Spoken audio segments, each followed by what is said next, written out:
Qu'est-ce que je fais là? C'est vraiment la première des choses, je me dis, mais qu'est-ce que je fais là en fait? Pourquoi je ne devrais pas peut-être tous les business que j'ai en tête, en fait, les développer en Afrique, sachant que c'est quand même la finalité. Mais je me dis, peut-être qu'il faudra changer un peu de fusil d'épaule et repartir sur ça. Non, vraiment, qu'est-ce que je fais là? Parce que par rapport aux opportunités, par rapport au pays, le Bénin que je ne connaissais pas, mais ouais, qu'est-ce que je fais là en fait? En fait, j'avais pas vraiment d'attente. Quand je dis j'avais pas vraiment d'attente, c'est comme tu disais. Mon objectif en fait, c'était déjà de voir Abidjan et Dakar. Sauf que cette fois-ci, c'était Bénin. Je me suis dit, bah, pourquoi pas en fait? Pourquoi pas? Parce que je peux peut-être être surprise de ce que je vais voir dans ce pays-là. Et je me disais, bah, en fait, je vais y aller, on va visiter le Bénin de manière culturelle, de manière spirituelle, mais aussi de voir en fait les opportunités de business qu'il pouvait y avoir. C'est-à-dire que j'avais ces aspirations-là, mais je me suis pas dit, j'ai ça de manière factuelle. Je me suis dit, bah, essaye de voir comment tu peux le projeter sur les business que tu as à faire. Et je me suis projetée là-bas. Ah non, moi, le Repatour, il a commencé le 1er janvier. Hein. Juste après mes commandes de 31 où j'étais lessivée, moi, le Repatour, il a commencé le 1er janvier parce que je commençais déjà à ranger mes affaires en me disant, ah, mais il faut que je mette telle tenue business, il faut que je mette telle tenue détente, etc. Donc, déjà, dans cette optique de ranger, etc., en fait, j'étais déjà dans le Repatour en me disant, mais qu'est-ce que je vais vraiment trouver là-bas? Bah, je savais aussi que on est quand même dans une association où on level up, on upgrade. Je me suis dit, bah, je pense que ce serait génial parce qu'en fait, on est dans cette vision de développer l'Afrique, de voir les opportunités qu'il peut y avoir pour les membres EHPAD. Donc, je me suis dit, je pense que ce sera très bien. Donc, moi, j'étais vraiment dans cette optique de tout ira bien. Les moments qui m'ont le plus marqué, en fait, il y a déjà les Vodun Days où je me suis rendu compte, mais c'est un truc de dingue. Bah, en fait, c'est similaire qu'au Sénégal. Mais oui, parce qu'en fait, c'est ce que j'expliquais à plusieurs membres EHPAD. Ce qu'ils appellent, eux, vaudou, au Sénégal, on l'appelle Hamb ou Tour. Même dans ma propre famille, il y a une partie de ma famille qui le pratique. Et donc, en fait, c'est similaire, mais c'est incroyable. La nuit du feu aussi, où il y avait le poulet, quand ils nous faisaient les rituels. Mais je connais tout ça. Donc, franchement, ça m'a étonnée sur ça. Et le fait aussi de retrouver tellement de mosquées là-bas. Je savais pas, en fait, qu'il y avait autant de mosquées au Bénin. En fait, c'était une claque culturelle. Il y a aussi le moment chez Epitech, on a visité une école informatique avec des jeunes. Je me suis rendu compte que les jeunes béninois sont très ambitieux. Ils sont très ambitieux, ils sont très tournés vers la tech, ce que le gouvernement aussi met en place pour ça. Chez Apiex aussi, tous les investissements qu'ils font pour les expats, pour les gens qui veulent venir investir au Bénin. En fait, je me suis rendu compte que le gouvernement ou même les institutions du Bénin font leur possible pour attirer du monde. Après, quand je dis attirer, c'est attirer les bonnes personnes aussi. Ils mettent en place un système où ils disent, bah, en fait, on a 70% à peu près de terres agricoles. L'agriculture est très axée pour le gouvernement. La tech aussi. Semicity aussi, franchement, ça m'a mis une claque. Je me suis dit, mais on est dans un autre... le Bénin, je pense qu'en fait, on est dans un autre niveau. Aujourd'hui, on parle de Côte d'Ivoire, de Dakar. Mais je pense que le Bénin, dans quelques années, là, le Bénin va peut-être surpasser ces deux pays-là. Et le moment le plus marquant, franchement, c'est la ferme Shanghai. Parce qu'en fait, quand je me promenais dans la ferme, ben, en fait, je me voyais dans mon propre rêve. Parce que moi, mon but ultime, c'est de cultiver et d'élever tout ce que je mange, en fait. Tout ce que je mange, je voudrais le produire. Et me retrouver dans une ferme avec un circuit fermé comme ça, où la nourriture des poissons, en fait, vient des excréments des animaux et autres, je me suis dit, mais c'est pas possible. Vraiment, je ne pensais pas que c'était possible. Je savais qu'au Sénégal, il y avait quelques fermes qui permettaient de faire ça, mais qui n'étaient pas assez poussées. Et en fait, à la ferme Shanghai, c'était très, très, très poussé. Apiex aussi, ça m'a permis de me dire, bah, en fait, il y a une zone industrielle qui existe où, bah, en fait, par rapport à l'épicerie fine que j'ai développé les condiments, bah, en fait, de me dire, bah, je peux m'installer là-bas et peut-être faire une unité de production au Bénin.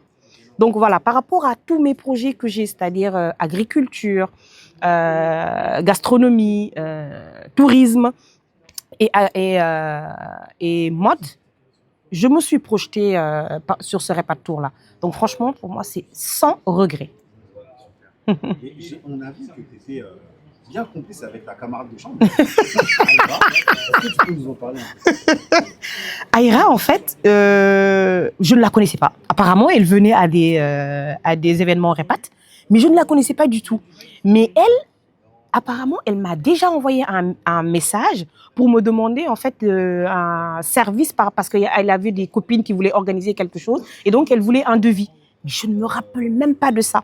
Et quand on s'est vu au restaurant pour débriefer, voilà, avant de partir, elle, ce sont ses mots. Hein. Elle a dit, bah, en fait, j'ai vu Fatou, je me suis dit, ah, je pense que je vais bien m'entendre avec elle. Et franchement, le courant est passé, mais déjà à l'aéroport. Mais vraiment, même avant, elle m'a appelé en me disant, mais Fatou, est-ce que tu ne penses pas qu'on pourrait faire de la boxe là-bas, etc. Tu peux ramener ta corde à sauter. Je dis, bah oui. En fait, on s'est appelé même avant d'aller au Bénin. Ça s'est super bien passé. Franchement, c'était un duo explosif. Et les fofolles, je suis fofolle, donc tout allait bien. Bah, en fait, le répertoire, je l'ai vécu en même temps que ma famille, en fait. C'est-à-dire qu'à chaque fois que je voyais quelque chose, que j'arrivais à me projeter par rapport à mes passions, parce que depuis 2022, j'ai décidé quand même de vivre de mes passions. En fait, j'appelais tous les soirs mon mari, mes enfants, et en fait, on discutait. Je leur disais, mais j'arrive à me projeter au Bénin. C'est un truc de malade. Et ils me disaient, mais comment tu arrives à te projeter? Je dis, mais parce qu'en fait, j'ai l'impression que ce pays offre tellement d'opportunités à des gens qui en veulent, qui veulent investir, qui veulent faire les choses. Et là, je me suis projetée sur l'usine de production de Nokos Family. Je me suis projetée sur la restauration sénégalaise. Apparemment, il y a 2 restaurants sénégalais à Cotonou. Mais je me suis vraiment projetée et aussi par rapport à l'agriculture, avec la ferme Songhai, mais aussi par rapport au tourisme, où je me dis, bah, en fait, il y a possibilité de s'installer au Bénin, de proposer des choses à des touristes qui viennent, sachant que maintenant, depuis l'année dernière, ils commencent à promouvoir plus la destination au Bénin avec les Voodoo's Days. Donc, non, c'est le Bénin, franchement, comme je te disais, par rapport à mes 4 passions là, je me suis projetée. Maintenant, il n'y a plus qu'à. Parce que je leur dirais, c'est déjà de ne pas y aller avec des appréhensions sur les gens qui vont vous retrouver là-bas. Parce qu'en fait, quand on fait des voyages, moi j'ai l'habitude de faire des voyages en groupe comme ça, avec mon club de boxe, avec des entrepreneurs où j'étais partie 1 semaine dans le désert du Maroc. Ne pas avoir d'appréhension sur les personnes qu'on retrouve là-bas, parce qu'en fait, chaque personne est unique, chaque personne a sa personnalité. Il faut déjà partir avec un mindset de bah, qu'est-ce que je vais trouver là-bas? Et aussi le but de mon voyage. Moi, le but de mon voyage, c'était de découvrir le Bénin, de voir les opportunités que pouvait m'offrir le Bénin.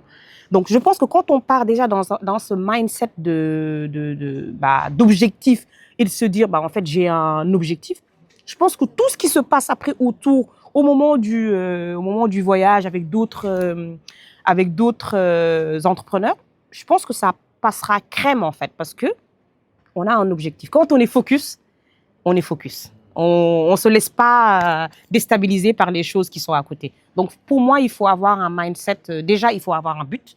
Pourquoi on y va? Et aussi avoir un mindset de bah, j'y vais juste pour kiffer, pour mes business et aussi découvrir d'autres personnes que je ne connaissais pas et que cette découverte sera géniale. Déjà, une anecdote pour moi quand même.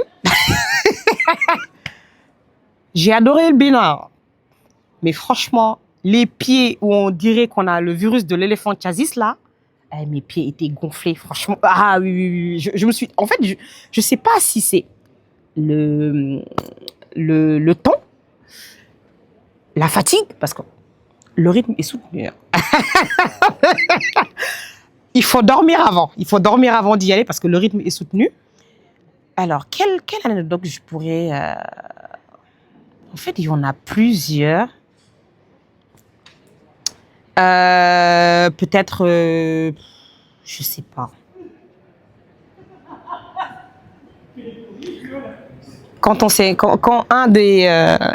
un des répates, l'émotion quand on est parti à Uida, l'émotion est tellement forte que cette personne en fait n'a pas pu faire la visite avec nous, n'a pas pu faire les visites avec nous.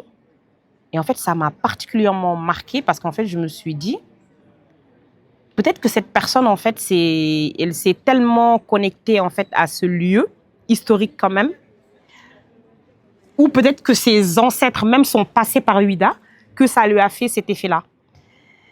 Et il y a aussi les anecdotes autour du petit déjeuner où Fatou disait on part à 8h30, sauf qu'à 8h30, elle est toujours en train de manger. Et on partait à 9h. Non, franchement, on n'était jamais à l'heure, en fait. Il y avait toujours 30 minutes de décalage.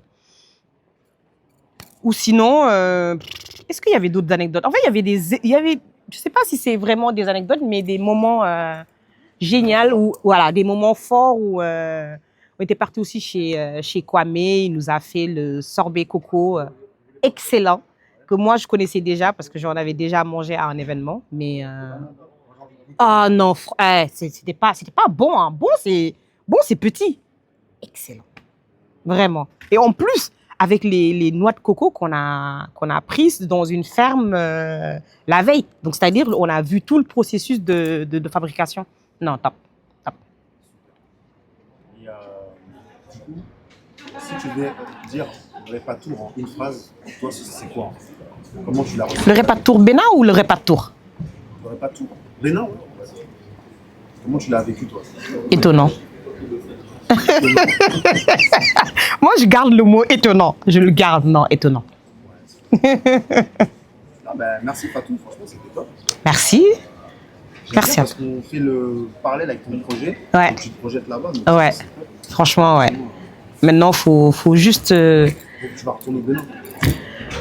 Alors oui, je vais retourner, mais aussi il faut voir, tu vois, c'est tout un processus. C'est pas juste un processus où tu te dis, ok, je vais y aller exactement. Il y a la préparation, il y a le fait d'aller là-bas, mais je me projette. Alors que pour le moment, au Sénégal, je me projette pas plus que ça, quoi, parce que je suis. Tu te projettes plus au Bénin qu'au Sénégal? En fait, actuellement, oui. De toute façon, il y a. Avant, avec mon mari, on disait, en fait, on peut aller dans n'importe quel. On rentre au Sénégal. Sauf que depuis 2 ans, on se dit, mais en fait, non. On va peut-être s'installer dans un autre pays d'Afrique où il fait chaud. Nous, notre priorité, c'est la chaleur.